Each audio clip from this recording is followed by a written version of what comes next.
어제 신규 확진자는 93명이고 격리 해제는 139명이 증가하였습니다.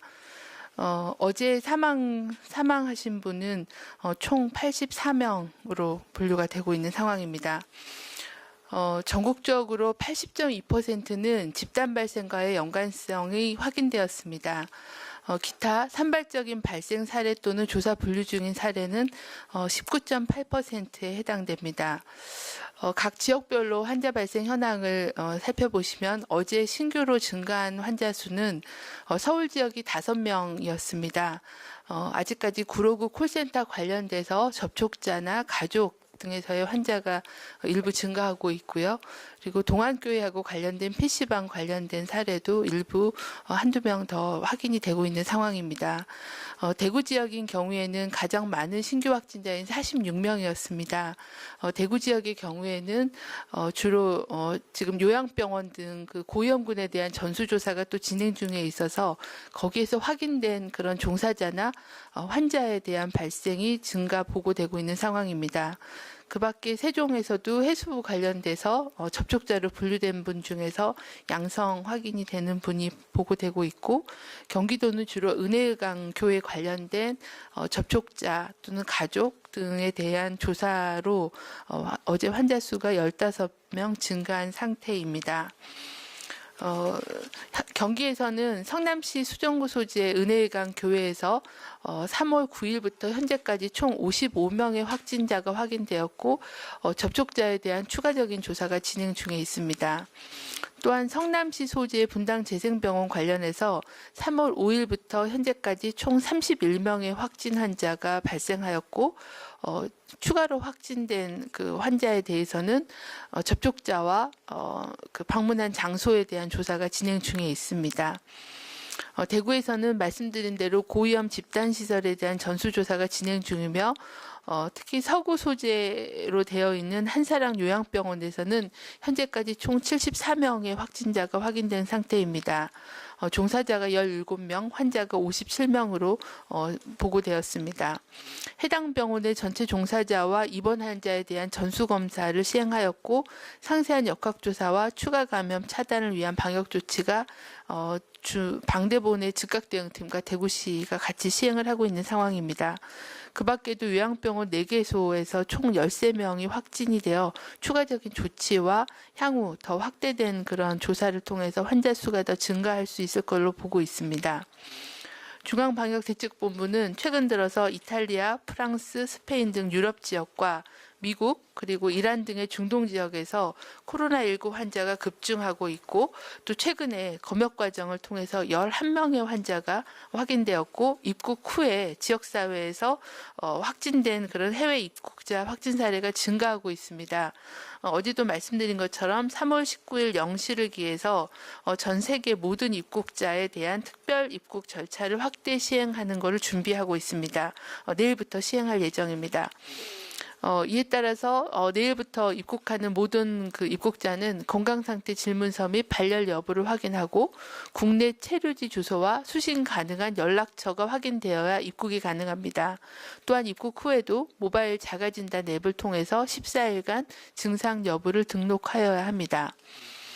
또한 모든 입국자에 관한 해외 여행력 정보는 DUR, ITS, 건강보험 자격조회 시스템 등을 통해서 의료기관에 제공하여 선별진료 등을 참조할 수 있도록 명단을 통보할 계획입니다.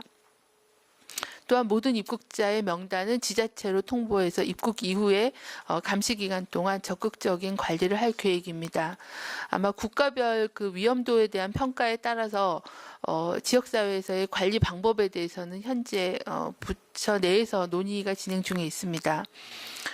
또한 해외 여행자에 대해서도 각별한 주의를 당부드립니다. 출국 전에는 가급적 시급하지 않은 해외여행은 연기하거나 취소하여 주시기를 당부드립니다. 대부분의 많은 국가들이 코로나19의 전파 차단을 위해서 입국 금지를 시키고 있는 그런 상황입니다. 그러한 상황들도 잘 파악을 해주시고 현재는 유럽 또 동남아 그다음에 나머지 지역에도 확진 환자가 증가하고 있는 양상이기 때문에 중요 불효불급한 해외여행은 연기시키시는 게 안전하겠습니다. 해외 여행 시에는 손 씻기 등의 개인 위생을 철저히 해주시고 특히 밀폐된 다중이용 시설이나 의료기관 방문을 자제해 주십시오. 입국 시에는 기침, 발열 등의 의심 증상이 있을 때에는 반드시 검역관에게 건강 상태 질문서를 제출하면서 자진 신고를 해주시기를 바라고 검역관의 그 조치에 따라서 검역 조사를 받고 자가관리 앱 설치 등 특별 입국 절차를 준수하여 주시기를 당부드립니다. 입국 후에는 14일간 자택에 머무르고 사람과의 접촉을 최소화하고 외출이나 출근을 하지 말아 주시고 또 손 씻기, 기침 예절 등의 개인위생 수칙을 준수하여 주십시오. 또한 의심 증상이 생길 때는 반드시 의료기관을 직접 방문하지 말고 1339나 관할 보건소의 문의를 통해서 선별진료소에서 진료를 받으시되 반드시 마스크를 착용하고 자차로 이동하되 의료진에게는 해외여행력을 반드시 알려주실 것을 다시 한번 당부드립니다. 또한 의료기관 및 종교행사, 교회 등을 중심으로 유행이 지속되고 있어서 이런 집단시설, 다중이용시설, 의료기관을 중심으로 한 예방관리를 강화하는 게 여전히 중요합니다. 계속 말씀드린 것처럼 사회적 거리두기와 개인위생 수칙을 잘 준수해 주실 것을 당부드립니다. 계속 말씀드리는 것처럼 코로나19는 초기의 증상이 굉장히 경미합니다. 하지만 경미한 시기에 전파력이 가장 높기 때문에 발열이나 호흡기 증상이 나타난 사람은 증상이 경미하더라도 등교나 출근을 하지 말고 외출을 자제하고 집에서 충분히 휴식을 취하면서 3, 4일간 경과를 관찰할 것을 다시 한번 공고드립니다. 이상입니다. 예, 지금부터 질의응답 받겠습니다. 오송에서 한 3분 정도 먼저 받고 가겠습니다. 오른쪽 맨 앞에 계신 분. 네. 예, 이투데이 김지영입니다. 먼저 대구시 요양병원 전수조사에서 100명 가까운 확진자가 나왔는데 상식적으로 이 중에서 유증상자도 다수가 있었을 텐데 그동안 신고가 안 됐던 것인지 궁금하고요. 또 그 17세 사망자 정보와 유사 사례가 있는지 더불어서 중증 이상 환자 현황도 말씀 부탁드립니다. 그럼 마지막으로 국내 코로나19 발생 추이와 해외 유입 가능성에 대한 평가도 좀 부탁드립니다. 해외 유입 가능성. 네. 요양병원에 대해서는 저희가 이제 가장 그 코로나19를 관리하면서 가장 중요한 게 고위험군을 보호하는 거고 고위험군의 사망을 줄이는 거라고 말씀을 드렸습니다. 그리고 가장 위험한 대상이 요양병원이나 요양시설 그리고 의료기관에 입원해 계시는 만성질환자들을 어떻게 보호할 건가에 계속 관심과 대책을 강구를 해왔었습니다. 대구시에서 이제 그동안 신천지 교인들에 대한 조사와 관리 부분을 하면서 그 신천지 교인들로 인한 2차적인 전파로 여러 의료기관과 사회복지 시설이 많이 노출이 돼서 격리 조치 진행 중에 있는 그런 병원들도 이 병원 말고도 꽤 있습니다. 아마 병원 단위에서도 유증상자에 대한 신고와 검사는 진행됐을 거라고 판단하고요. 최근에 전수조사를 통해서 확인된 경우는 특히 종사자들이나 아니면 환자분들이 그 검사 양성자분들이 유증상자 비율이 얼마 정도였는지는 아직 제가 정보를 받지는 못했습니다. 이 문제가 된 이 병원의 그 의료 인력은 증상이 있었던 걸로 확인하고 있는데요. 아무래도 이 증상이 경미하다 보니까 이걸 코로나19랑 연관지어서 의심하기가 좀 쉽지 않은 상황인 것 같습니다. 그리고 대부분 이제 입원하고 계시는 어르신들 같은 경우에는 저희가 볼 때는 발열이나 이런 증상이 아주 특이하지 않거나 아니면 기존의 약물 치료들을 하고 있기 때문에 그런 부분들을 조기에 발견하기 어려운 그런 한계도 분명히 있다고 생각합니다. 아마 그 전수조사한 결과들을 좀 보고 어떤 문제가 있었는지 왜 조기에 인지하기가 어려운 게 어떤 측면이 있는지에 대해서 좀 면밀히 살펴보고 대책을 보완하도록 하겠습니다. 17세 사례에 대해서는 현재 코로나19에 대한 확진 검사가 진행 중에 있습니다. 여러 번 검사를 해서 다 음성이 나왔지만 한두 번 정도에서 이제 어떤 유전자 검사에서 양성 소견을 보인 게 있어서 미결정으로 일단 판단을 하고 검체를 확보해서 확진 검사를 시행하고 있고 확진 검사 결과가 나오면 말씀을 드리도록 하겠습니다. 중증 환자 현황은 담당 팀장이 설명을 좀 드리도록 하겠고요.